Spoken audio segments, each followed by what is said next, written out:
আসসালামু আলাইকুম, this is Mohsin. আমি গত ভিডিওতে বলেছিলাম যে আমরা একটা ভিডিও সিরিজ তৈরি করতে চাচ্ছি, যে ভিডিওর মাধ্যমে আপনি বিজনেসের জন্য বা আপনার নিজস্ব বিজনেস বা নিজের বিজনেসের জন্য হোক, ফ্রিল্যান্সিং এর জন্য হোক, আপনি একটা জিনিস শেখাবো। সেটা হচ্ছে ওয়েব ডিজাইন এন্ড ডেভেলপমেন্টের একটা ভিডিও সিরিজ আমরা তৈরি করতে চাচ্ছি।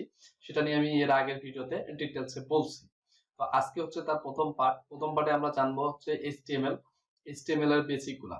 তো এইচটিএমএল এর বেসিক গুলা জানবো। তো এইচটিএমএল কি এটা আগে জানতে হবে, যে এইচটিএমএল আসলে কি এবং এইচটিএমএল কিভাবে কাজ করে সেটা জানবো। তো এইচটিএমএল হচ্ছে যে একটা হাইপার টেক্সট মার্কআপ ল্যাঙ্গুয়েজ।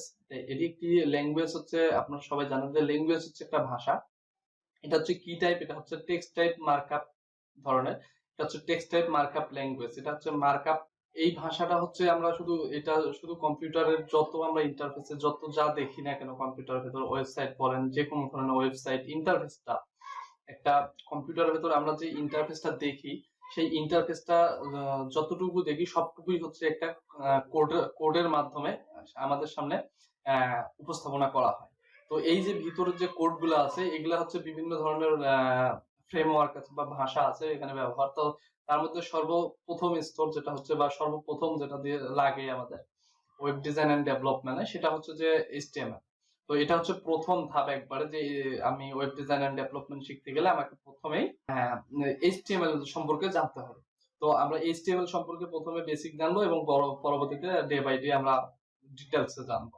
তো প্রথমে এইচটিএমএল হচ্ছে, এইচটিএমএল ট্যাগ আছে, যে ট্যাগ গুলা হচ্ছে যেমন আমরা ল্যাঙ্গুয়েজ ইংলিশ শিখতে গেলে কিছু অক্ষর আছে, বা হচ্ছে আপনার বাংলা শিখতে গেলে কিছু অক্ষর আছে। তো সেরকম আপনি যখন একটা কম্পিউটারের ভাষা জানবেন, তারও কিছু এগুলা অক্ষর আছে। তো সেই অক্ষরগুলোকে কম্পিউটারের ভাষায় বা সেই মার্কআপ ল্যাঙ্গুয়েজের ওই ভাষায় ওটাকে ট্যাগ বলা হয়। যে কিছু ট্যাগ আছে, নির্দিষ্ট কিছু ট্যাগ, যে ট্যাগ গুলা আমরা আমাদের বিভিন্ন ডিজাইন করতে গেলে বা বিভিন্ন ধরনের কোড লিখতে গেলে লাগবে। এটা ধীরে ধীরে আপনারা সবাই বুঝতে পারবেন। তো এটা হচ্ছে যে, তো আমাদের এইচটিএমএল এর কিছু ট্যাগ আছে। তো আমাদের এই ধরনের এইচটিএমএল এর কিছু ট্যাগ আছে। তো আপাতত আমরা 5টা ট্যাগ সম্পর্কে জানবো। 5টা ট্যাগের 1 নম্বর ট্যাগ হচ্ছে যেটা হচ্ছে পি ট্যাগ।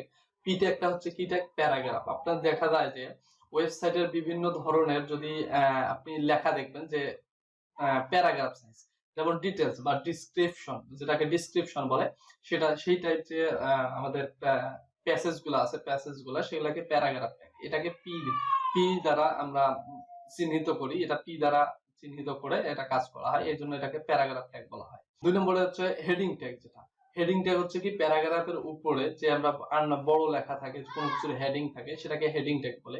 তবে হেডিং ট্যাগের একটা ধরন আছে কি, H1 থেকে H6 পর্যন্ত এটার পর্যায়ক্রমে লেখার সাইজ নির্ধারণ করা হয়। তো এই জন্য এটার 6টা ধরন আছে। আবার H1 থেকে H6 পর্যন্ত, এটা আমরা প্র্যাকটিক্যালি দেখে নেব পরবর্তী ক্লাসে যখন আমরা এগুলা ব্যবহার শিখবো তখন। তো আপাতত শুধু জেনে রাখেন যে হেডিং ট্যাগ এবং একটা প্যারাগ্রাফ ট্যাগ। 3 নম্বর হচ্ছে ডিভাইডেড ট্যাগ। আপনার ডিভাইডেড কোনো ঘর সিস্টেমে যদি কোনো কিছু করতে যান আপনি টেবিল আকারে, তো সেটা হচ্ছে আপনার ডিভাইডেড ট্যাগ। তো ডিভাইডেড ট্যাগ দিয়ে করতে হয়। এগুলা যখন প্র্যাকটিক্যাল, শুধু জেনে রাখেন যে ট্যাগগুলোর নাম শুধু জেনে রাখেন। তো এটা হচ্ছে 3 নম্বর। 4 নম্বর ট্যাগ হচ্ছে যে, যেটা হচ্ছে ইমেজ ট্যাগ। আমরা যদি কোনো ইমেজ ব্যবহার করি আমাদের ভিডিও ওয়েবসাইটে বা আমাদের যেমন যে কোনো পেজে, তো সেক্ষেত্রে যে ইমেজ লাগবে, তো এটার একটা ট্যাগ আছে। তো এই ট্যাগটার নাম হচ্ছে ইমেজ ট্যাগ। তো আর 5 নম্বর এবং সর্বশেষ যে ট্যাগটা আমি বলবো, সেটা হচ্ছে যে অ্যাঙ্কর ট্যাগ। অ্যাঙ্কর ট্যাগ কি? অ্যাঙ্কর ট্যাগ হচ্ছে এ দ্বারা করা হয়, চিহ্নিত করা হয় এটাকে। তো এ দ্বারা যে চিহ্নিত করা হয় সেটা হচ্ছে যে অ্যাঙ্কর ট্যাগ। এই অ্যাঙ্কর ট্যাগটা হচ্ছে যে কোনো ধরনের লিঙ্ক ব্যবহারের জন্য এটা ব্যবহার করা হয়। যে কোনো অনেক লিঙ্ক আমাদের, যখন আমরা ওয়েবসাইট একটা তৈরি করি, তখন অনেক ধরনের লিঙ্ক আমাদেরকে ব্যবহার করতে হয়।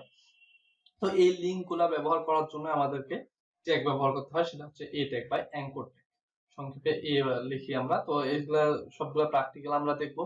তো আজকের ভিডিও এই পর্যন্তই। অবশ্যই গত ভিডিওটা না দেখে থাকলে আজকের ভিডিওটা, গত ভিডিওটা দেখবেন, তারপর আজকের ভিডিওটা দেখবেন। তো আর অবশ্যই যদি ভিডিওটা আপনাকে ভালো লাগে তাহলে লাইক দিবেন এবং কমেন্ট করে আপনার মতামত জানাবেন। এবং পরবর্তী ভিডিওর জন্য আপনি অবশ্যই বেল আইকন বাটনে ক্লিক করবেন, ইউটিউব চ্যানেলটা সাবস্ক্রাইব করে বেল আইকনে ক্লিক করবেন পরবর্তী ভিডিও সবার আগে পাওয়ার জন্য। Thank you so much. এবং ফেসবুকে যদি আপনি ফলো না করে থাকেন, তাহলে অবশ্যই ফেসবুকে ফলো করে রাখবেন। Thank you so much, all the best.